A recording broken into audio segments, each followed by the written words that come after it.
Jadi tentang level analisis individu, terima kasih buat yang presentasi Egi, mencoba untuk merangkum dari isi dari bab 3.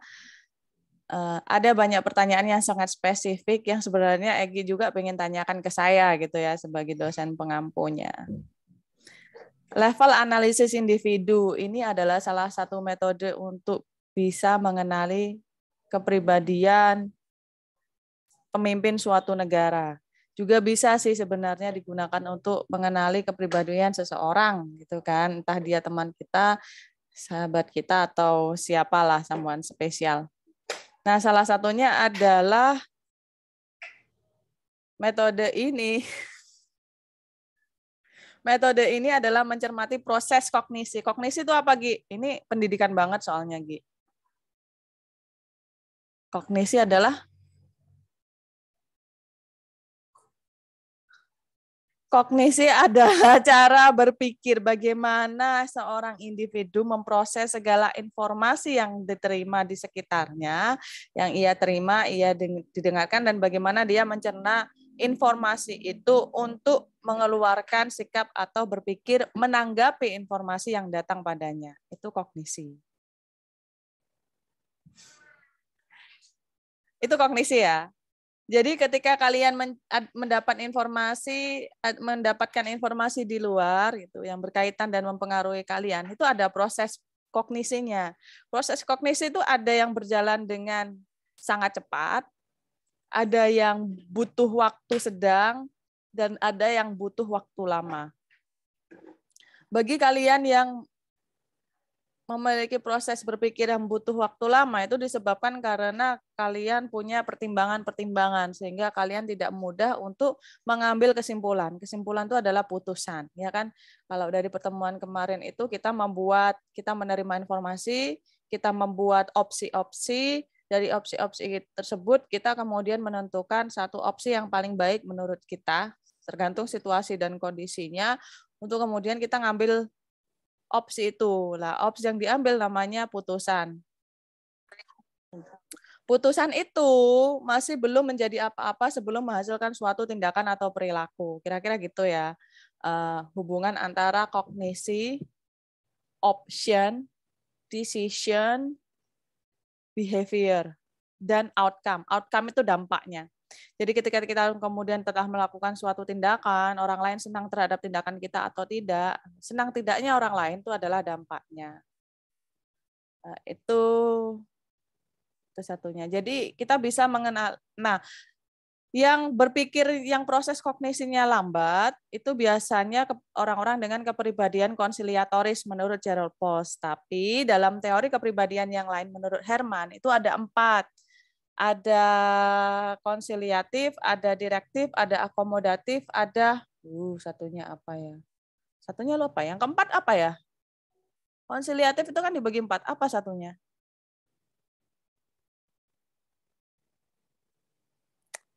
Lupa saya. Konsiliatif, direktif, akomodatif apa satunya ya? Terus yang proses kognisinya cepat karena orangnya sikapnya itu mungkin terburu-buru atau terlalu percaya diri dalam mengambil putusan itu masuk dalam kepribadian ekspansionisme. Ekspansionisme ada 4. Ekspansionisme sendiri, evangelical,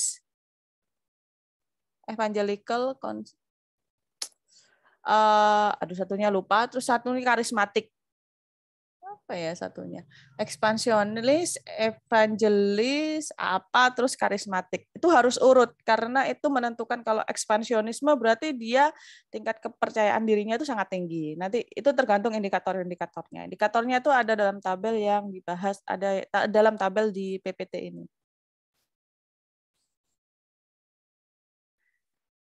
Bagaimana kita menentukan seseorang itu ekspansionis, evangelis, terus apa satunya?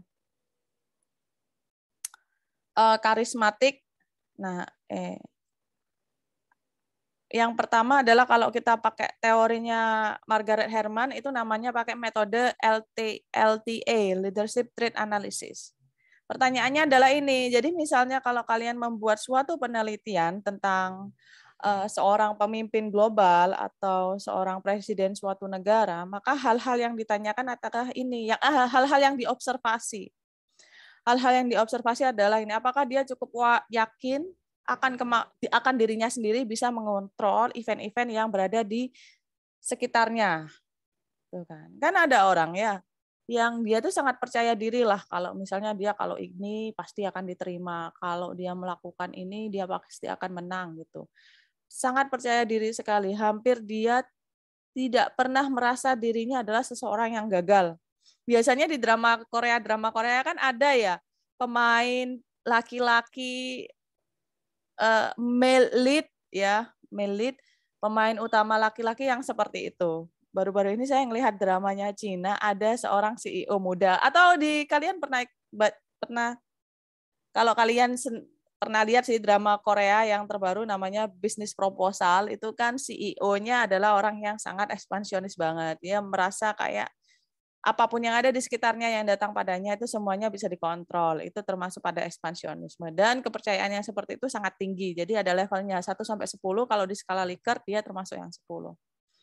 Terus misalnya kebutuhan akan kekuasaan dan pengaruh. Ada seseorang yang sangat haus akan kekuasaan, sangat haus akan pengaruh. Kalau hausnya itu kalian bisa melakukan observasi dan menilainya 1 sampai 10 dia 11, itu jelas dia ekspansionisme. Mudah kan ya? Kan ada teman-teman kalian seperti itu. Atau siapapun lah ya orang terdekat kalian dalam tanda kutip ya. Kalian sangat berpengalaman soal ini, jadi sangat mudah sekali untuk bisa menentukan seseorang yang sangat haus akan kekuasaan. Orang yang haus akan kekuasaan itu paling suka kalau ditinggi-tinggikan gitu. Lah, orang yang seperti itu pasti ekspansionisme. Terus ada lagi orang yang kompleksitas konseptual yang ada di kepalanya itu apakah rendah, sedang, atau tinggi. Kalau ekspansionisme, dia kompleksitas berpikirnya itu sangat rendah. Agak sulit dia mikir hal-hal yang rumit-rumit gitu. Pokoknya maunya simple, itu yang ekspansionisme. Tapi kalau orang yang tingkat kompleksitasnya itu tinggi, misalnya masih mikirkan ini, mikirkan itu, mikirkan mahasiswanya, mikirkan diri sendiri, mikirkan ke depan nanti bagaimana, mikirkan citra baiknya, terus orang apa enggak, itu termasuk kompleksitasnya yang tinggi. Dia termasuk ke konsiliatoris. Ada 4 ya. Kepercayaan diri, self confidence itu. Kalau konsep confidence-nya itu sangat tinggi, dia merasa kayak orang paling penting di seluruh dunia, itu termasuk ekspansionisme. Tapi kalau dia menganggap dia nggak terlalu penting-penting amat gitu ya, berarti dia termasuk ke konsiliatoris gitu. Tapi tergantung levelnya, sedang, rendah, atau tinggi. Rendah, sedang, atau tinggi. Nah, ini yang berikutnya adalah motivation itu. Tugas versus interpersonal. Kalau ekspansionisme, dia lebih suka dia tidak suka mendelegasikan tugas-tugasnya. Dia suka melakukannya sendiri. Karena apa? Karena dia tidak terlalu percaya pada orang lain. Karena menganggap saya kalau ngerjain itu lebih bagus daripada orang lain. Itu termasuk ekspansionisme. Kalau konsiliatoris, dia menganggap orang lain kalau mengerjakan itu bisa jadi lebih bagus daripada saya. Gitu. Jadi dia suka mendelegasikan tugas-tugasnya kepada orang lain. Ya, yang dia anggap lebih ahli. Itu adalah penjelasan dari tes versus interpersonal. Distrust of others. Kalau ekspansionisme, distrustnya tinggi. Kalau konsiliatoris, distrustnya rendah atau trustnya yang tinggi. Terus ada bias. Kalau ekspansionisme itu biasnya tinggi. Bias. In group bias itu ya ada sentimen kesukaan terhadap sesuatu, ada sentimen ketidaksukaan terhadap sesuatu, agak lebih tanpa alasan. Pokok saya kalau lihat Egy dari jauh, bawaannya saya misalnya itu langsung bad mood terus. Itu namanya, halo masih bersama dengan saya? Kok hilang ya gambarnya? Oh ya, udah balik gambarnya. Itu namanya in group bias. Kan ada ya orang kayak gitu, kayak saya lihat Ria dari jauh tuh udah nggak seneng, atau saya lihat Meli dari jauh tuh udah seneng banget gitu kan. Itu namanya in group bias. Oke. Terus metode yang kedua adalah kode operasional. Kode operasional ini bisa kuantitatif, bisa kualitatif. Kalau kuantitatif, maka dia menghitung berapa banyak kode yang muncul dari perkataan, perbuatan yang dilakukan oleh seorang pemimpin. Misalnya kalau Trump itu dia kan kata-katanya cenderung provokatif. Contoh-contoh kata yang provokatif atau apa gitu. Misalnya dia cenderung apa ya, kayak lebih suka menggunakan informasi yang menguntungkan dirinya, kayak gitu. Itu provokatif. Terus ada yang manipulatif, ada yang intimidatif. Nah, intimidatif, manipulatif, provokatif, kemudian misalnya apa lagi? Itu semua adalah kodenya. Disebut dengan kode operasional, kalian menjadikan kode itu sebagai salah satu indikator pada setiap kata yang ia ucapkan, pada setiap perbuatan yang ia lakukan, yang mana perbuatan dan ucapan itu terjadi secara alamiah, tidak dibuat-buat. Kalau misalnya pidato presiden kan jelas-jelas dibuat, belum tentu presidennya kan yang membuat. Nah, itu namanya tidak ilmiah. Tapi kalau dia menanggapi suatu event dan mengatakan begitu saja, itu yang alamiah. Jadi tidak ada rancangan sebelumnya. Itu kode operasional. Kalian bisa melakukan ini. Saya nggak tahu di administrasi publik. Bisa di administrasi publik untuk mengetahui peran seorang pemimpin dalam organisasi. Bisa pakai teori ini. Jadi kode operasional ada yang filosofis, ada yang instrumental. Instrumental itu yang bersifatnya teknis. Misalnya, apakah dia seseorang yang selalu melakukan sesuatu berdasarkan tujuan yang ingin dia capai. Itu kan di instrumental question. Ataukah apakah tujuan yang ia capai itu tujuan yang sudah ia tetapkan itu sudah bisa ia capai secara efektif. Itu yang kedua. Yang ketiga, bagaimana dia mengukur risiko-risiko politis atau bagaimana dia mengukur aksi-aksi, mengontrol dan menerima aksi-aksi yang terjadi di sekitarnya. Gimana lah dia meresponnya, kayak gitu. Kayak saya ngukur gitu, kayak siapa sih seseorang yang bakal, misalnya kalau saya seorang presiden yang bahkan challenge saya misalnya dalam pemilu 2024, gitu kan, pasti melakukan kayak gitu. Tapi kalau saya nggak ngukur-ngukur ya berarti termasuk rendah. Terus apakah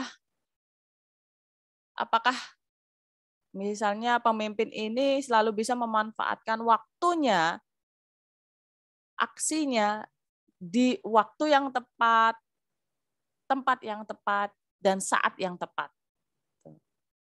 Terus yang kelima ini, bagaimana dirinya itu bisa berperan dalam berbagai tindakan yang berbeda guna untuk mencapai kepentingannya. Ini adalah salah satu contohnya melakukan kode operasional. Ya. Tapi kode operasional juga bisa dilakukan kalau kalian menentukan dulu kodenya. Kalau ekspansionis, kodenya apa? Misalnya kayak perkataannya manipulatif, perkataannya tidak akomodatif, lebih suka perkataannya cenderung menimbulkan konfliktual, membuat kepala kita pening. Nah, itu adalah kode-kode operasionalnya. Terus apa lagi? Ini kita ngomongin metode. Nah, ini ada lagi metode ini namanya matriks ya. Matriks kepribadian presiden aktif positif. Kalian bisa menggunakan matriks ini tidak hanya untuk presiden, tapi untuk siapapun. Sekali lagi, sebenarnya metode ini adalah membuat kita bisa mengenali orang lain gitu lebih baik. Jadi misalnya ini disebut aktif kalau dia adalah tipe seseorang yang tidak segan untuk menahan dirinya berkontribusi terhadap sesuatu dan terlihat senang melakukannya. Itu aktif. Kalau positif itu berarti ya ini dia terlihat senang. Kalau aktif ini dia menghabiskan banyak energinya terhadap suatu isu. Positif dia merasa senang melakukan itu. Jadi kita bisa mengelompokkan seorang secara langsung ini ya, apakah seorang pemimpin Indonesia, misalnya seorang presiden di Indonesia tidak termasuk aktif positif atau aktif negatif. Misal Presiden B.J. Habibie itu kira-kira masuk kemana? Aktif positif pasif positif, pasif negatif, atau pasif positif? Pasif negatif, Aktif pasif positif. positif. Presiden B.J. Habibie, yang mana Gi? Aktif positif. Dia lebih ke negatif dia. Dia Kok lebih bisa? ke negatif. Karena gini, seseorang kalau merasa nyaman dengan dirinya, dia pasti akan mencalonkan dirinya lagi untuk periode kedua. B.J. Habibie kan enggak. Dia tuh kayak udah pernah Oh bisa, iya. aku nggak mau jadi presiden. Menjadi presiden itu melelahkan. Iya, Aku iya, lebih iya. suka sebagai ilmuwan. Jadi dia negatif. Nah, pertanyaannya apakah dia aktif pasif? Aktif atau pasif dia?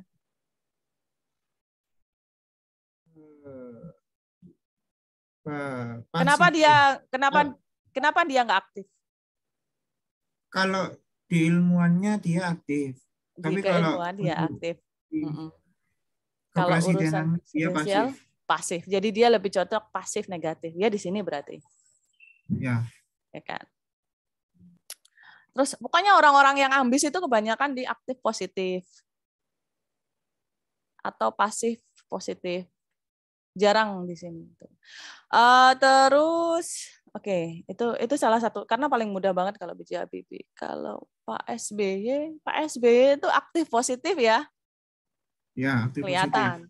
Pak Jokowi itu aktif positif. Bu Mega, Bu Mega aktif negatif. Pasif negatif. ya tergantung. Kenapa kok bisa pasif negatif? Rul, apa Rul? Dia pernah nyalonkan sampai berapa kali ya? 3. 3 Bu ya? 3 kayaknya ya. 3 kalau tidak salah 3 3. ya. Berarti dia termasuk Sorry yang ya, positif dong. Bu Mega berapa kali? Bu Mega itu dari Hamzah. Iya, Hamzah Has. Sendiri. Terus Hamzah, iya. Iya. Gus Dur. Berapa kali? Terus Caranya Gus Dur itu naik 1, terus 2, 3 atau 4 terus ya Bu dia ya? Yang terakhir nge-challenge nggak tahu. terus dia nge-challenge Heeh. SBY juga, iya kan? Pasangannya waktu itu Ya, dengan 3 Prabowo. kali. 4 kali berarti 3 ya? kali. Iya. Oh, yang 4 4 kali kali ya? Bu. 4 Nah, berarti 4. positif. Cuma Bu Mega ini ada catatan sih. Dia ketika jadi presiden itu pasif. Iya enggak? Tapi ketika enggak jadi presiden dia aktif. Ya, kan aktifnya dari belakang. Bu. Iya, ayo kita skip aja cepet. Oke, itu. Mbak Elo anak buah Mega. Ya gitu, Mbak Syria aja, Syria. Ria itu masuk yang aktif positif apa aktif negatif? Aktif positif ini, Bu. Aktif positif kalau Bari ya, Bu. Sebenarnya dia aktif nggak bisa positif. nilai saya sendiri. Dia sebenarnya aktif positif. Cuma kan ada kemudian ada variabel antara yang membuat dia tidak lagi aktif positif, ya kan? Iya. Iya. Ya. Kadang dia pasif. Dia jadi pasif negatif sekarang. Kalau itu situasi yang membuat dia nyaman, dia aktif positif. Tapi kalau dia merasa tidak nyaman, dia langsung pasif negatif. Tapi terkadang dia pasif positif, Bu. Pasif positif. Ya, berarti itu situasi kedua itu. Iya. Di situasi kedua pada tempat kedua yang berbeda gitu. Ya kan?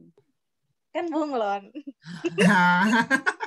Enak kalau jadi bunglon ya, nggak enak itu kan yang bisa diterka gitu kan nggak enak itu. Terus Egi ini masuk yang mana Egi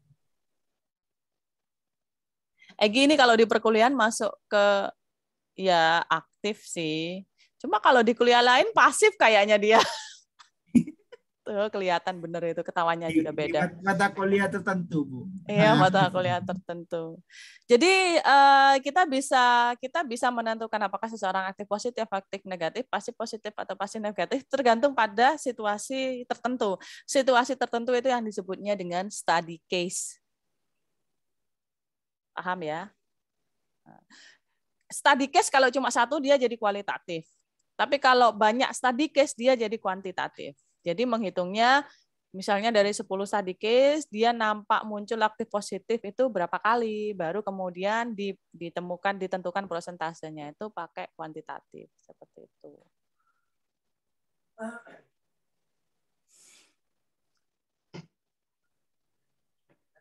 Iya, delebak. Terus yang ini, tahu nggak sih heuristik falasi itu apa sih, Ki?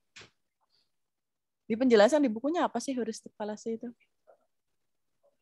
Enggak, ada Sahrul, ini ada Yongki, ada Meli. Meli keluar nggak? Ada Pak Basit, ada Reva.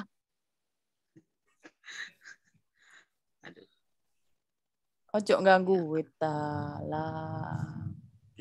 Direkam iki. Karena untuk mengusir seekor nyamuk adalah gitu ya. Apa ngomong apa di situ heuristik fallacies?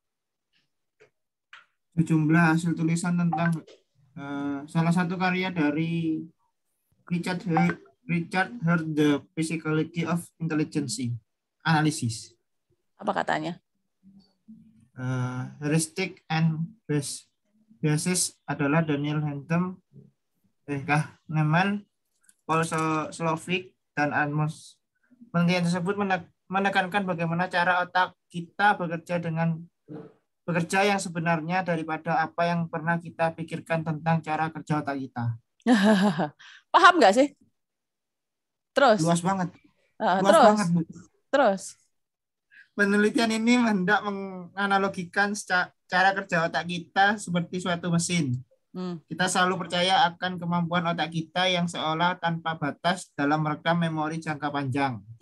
Kenyataannya kita secara sadar maupun tidak sadar memberikan perintah pada otak kita sehingga menghasilkan ingatan jangka panjang dan ingatan jangka pendek.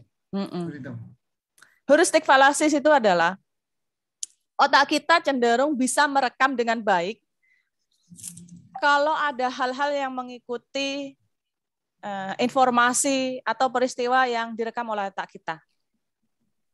Tapi kita akan sukar untuk mengingat terhadap hal-hal yang sudah apa ya, yang namanya tidak ada catatan khusus yang membuat kita lebih mudah mengingatnya. Misalnya, kalau kamu punya 20 mantan, kamu pasti ingat dong, mantan yang terindah itu yang mana? Iya kan? Itu heuristik falasi. Terus kalau kamu disuruh ngurutin, tahun berapa kamu putus dengan mantan pertama? Tahun berapa kamu ketemu dengan mantan kedua? Tahun berapa kamu putus dengan mantan kedua? Tahun berapa? Begitu seterusnya, kamu akan susah untuk bisa mengenalinya. Iya kan? Itu yang namanya sebenarnya kamu itu nggak bisa mengkontrol apa yang bisa kamu ingat di kepalamu. Itu maksud dari kata-kata otak kita itu layaknya mesin, tapi kita tidak tahu cara kerjanya. Karena kita membuang ingatan yang kita rasa nggak penting, itu pasti akan terjadi. Tapi ingatan itu akan terekam dalam kepala kita kuat-kuat jika ada kejadian penting yang kemudian sangat mengena di hati kita. Itu loh. Ya nggak, Gi? Kan gitu. 1-20 punya 20 mantan. Kamu pasti bisa mengenali, bisa menyebutkan dengan cepat mantan terindahnya siapa. Tapi kalau kamu ditanya, kapan kamu ketemu sama mantan pertama? Siapa nama lengkapnya mantan pertama? Siapa nama lengkapnya mantan kedua? Yang paling kamu ingat ya nama lengkap mantan terindahnya itu. Benar. Ya kan? Itu namanya heuristik fallacies. Jadi otak kita itu dia akan menerima informasi dan secara tanpa kita sadari akan membuang informasi lain yang menurut kita nggak penting. Makanya itu ada kejadian yang disebut lupa. Itu bagian dari proses heuristik fallacies. Lupa gitu kayak, oh ya aku pernah ya melakukan itu gitu. Padahal nggak pernah gitu. Misalnya gini, ada kita udah biasa ya memberi bantuan pada orang lain. Kan banyak orang yang kita bantu kan. Orang yang kita bantu akan susah untuk melupakan apa yang sudah dibantu oleh kita. Karena ada emosi yang melekat di situ yang membuat dia susah melupakan, misalnya Egi ketika membantu dia. Tapi kamu karena udah sering membantu banyak orang, kamu lupa siapa yang udah kamu bantu. Yang paling ingat adalah orang yang kamu bantu dan itu mengakibatkanmu kesusahan. Itu pasti kamu ingat. Aku pernah nolong orang ini. Aku jadi terseret sama masalahnya. Nah, itu pasti ingat. Lainnya pasti dilupakan. Itu yang namanya heuristik fallacy. Jadi tidak Jadi itu yang kemudian mengakibatkan seseorang kemudian tidak bisa mencerna informasi dengan benar-benar objektif. Karena informasi yang menempelkan sentimen atau emosi itu yang paling terekam di kepala kita. Jadi itu namanya heuristic fallacy. Jadi wajar kalau kita sering melupakan sesuatu yang ya sebenarnya penting gitu loh. Jadi saya kayak kalau lagi pacaran si cewek kayak ini loh penting banget buat aku. Kenapa sih kamu nggak melakukan kayak terus kita kayak ngong gitu. Oh itu penting ya. Aku nggak tahu kalau itu penting kan sering kan kayak gitu kalau cowok gitu. Kalau cewek itu mudah memaafkan tapi sulit melupakan. Jadi gitu. Terus gambar yang di sebelah kanan ini adalah sebenarnya teori model apa yang mempengaruhi perilaku dan perkataan seseorang atau perkataan kita. Yang pertama adalah situasi. Situasi ini sangat bergantung pada kehadiran seseorang, mungkin yang kita kenal di saat kita di situ bersamaan. Kan. Misalnya kita akan cenderung berbeda dong. Kalau misalnya kita akan bersikap dengan berbeda kalau ada orang yang kita sukai hadir di tempat itu sama kita dikelilingi sama orang-orang yang tidak kita sukai. Kalau kita dikelilingi sama orang yang tidak kita sukai kan kita merasa kayak cuek, bodoh amat. Saya mau ngomong sejelek apapun nggak akan masalah. Tapi kalau ada seseorang yang kita sukai kan kita jadi kayak aware dikit gitu kan. Itu yang maksudnya other presence. Terus kemudian ada waktu tertentu, terus peran yang kita mainkan, norma atau aturan di tempat itu. Dan kalau ada sesuatu yang kita pertaruhkan. Kalau kalian sering mengalami kesulitan, itu berarti pertaruhannya tinggi. Berarti ada sesuatu yang dipertaruhkan. Jadi kalau ada hal yang seperti itu, jelas akan mempengaruhi perilaku kita. Kognisi. Wah, tinggal 1 menit. Kita teruskan untuk session kedua ya. Kita tutup aja dulu sekarang. Kita teruskan untuk session kedua, linknya di GC ya. Saya enggak. Mana ini stopnya share? Linknya di GC ya.